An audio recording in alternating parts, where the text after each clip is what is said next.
We have a CNN exclusive this morning. Remarkable access inside Myanmar, which is in the midst of a bloody military coup.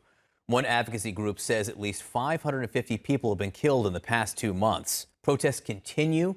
They did throughout the weekend, which security officials have been responding to with this brutal crackdown, detaining thousands. At least 11 people were arrested Friday, minutes after being interviewed by CNN. Our Clarissa Ward joins us now live from Myanmar with the permission of the military, who we do want to note is escorting our team. So, Clarissa, what's happening now? Tell us why it's so important for you to be there. Well, as you said, John, 2 months ago, a democratically elected government was overthrown by the military in a coup after the military suffered what can only be described as a humiliating defeat in the elections back in November. That coup has given rise to an enormous protest movement that has swelled across the country. Put simply, the military does not have the support of the people of Myanmar. And as those protests have swelled and people have become more angered about this coup, so too has the violent oppression of that protest movement by the military. As you said, hundreds have been killed, among them dozens of children. We wanted to come here to report on the ground because, simply put, John, no other journalists, international journalists, have been allowed into Myanmar since this coup happened. Now, we came with permission from the military, with all of the complications that entails, but we still felt that it was of vital importance to come here ourselves, to see what was happening, and to confront the people responsible for the violence. And so, Clarissa, I mean, I know all of this is delicate, but since you're under the auspices of the military, are you able to report freely? We had been assured prior to coming here that we would have independence and freedom of movement. We wanted to stay in a hotel in Yangon. That was not allowed. We're staying instead in this military compound. It's completely walled off. We cannot come in and out and move freely. On our first day, we were moving around with a convoy of 6 trucks full of soldiers. In addition to that, we have many minders following our every move. Whenever we do have the opportunity to be on the street, which is very rarely, Allison, our minders are constantly filming everything with their cell phones, making notes, making phone calls, taking records of every single person we talk to and every single movement we make. So it has not been without its challenges, Allison. Well, they're taking pictures and they're taking names, apparently, Clarissa. So tell us about the people who've been detained after speaking with you. So this was a very distressing incident, John. On one day, we were finally allowed to go to a public space, to an open market.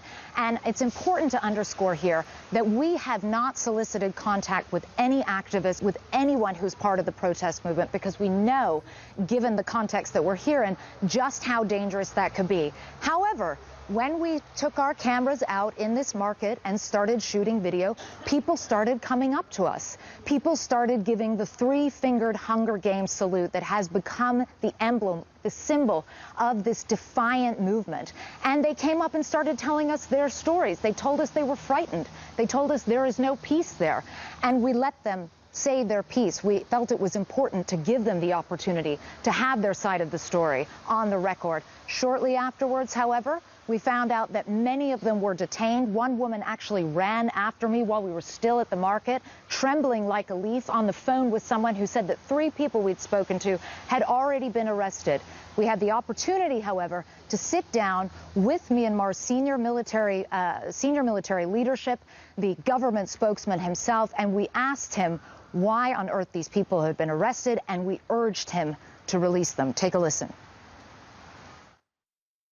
We went to a market in Yangon, and a lot of people approached us because they wanted to talk to us. They wanted to tell their side of the story. We subsequently found out that at least 5 of them were arrested. We have verified this independently. We have seen photographic evidence in some cases to confirm this. Can you please explain why you would be arresting people for talking to us? What possible crime did these people commit? They haven't committed any crime. We saw it on the news yesterday, and I asked how many were arrested. 11 got arrested. The security forces were worried that they would provoke others and start the protest in the market, and that is why they got arrested.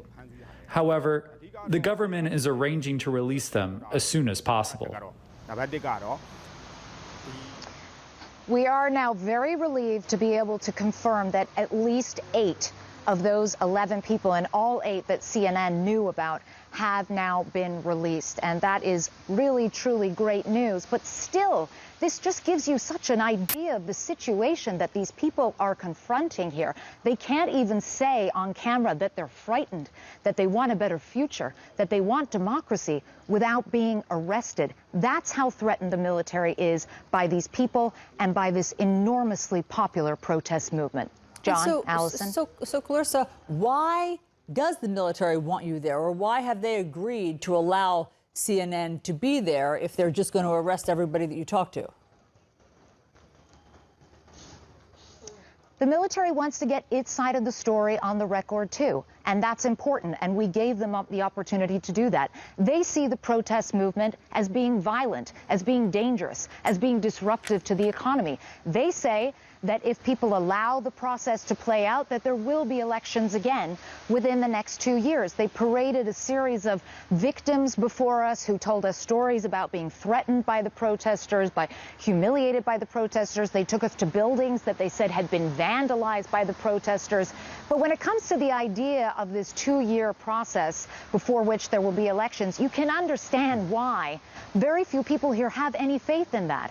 There were democratically held elections back in November. There were independent observers who attended those elections who did not make note of any egregious fraud or anything of that nature. And yet still the military intercepted and this coup took place. So very few people here actually believe them when they say that there will be another chance at elections. And after more than half a century of repressive military rule, simply put, they're not willing to give up. They're not willing to let go of the hard-won freedoms that they have enjoyed in the last decade. Clarissa, do you have a sense if the military regime, their power is coalescing or growing at this point? Where is it on the curve as you look towards these elections, 2 years from now? From what we've seen on the ground, the military does not have anything in the way of strong support from the people. What they do have is sophisticated weaponry. What they do have is a large fighting force. There is no comparison in the scale of what you're seeing from the protesters versus what you're seeing from the military in terms of armaments, in terms of funding. And so the military does have that on its side, and it may well be that brute force wins the day here. What's very concerning to so many people, including the United Nations, who've warned that this could turn into a bloodbath, is that as the protesters become more incensed, as the protest movement becomes more violent, this country could be on course for real civil strife, and nobody wants to see that happen.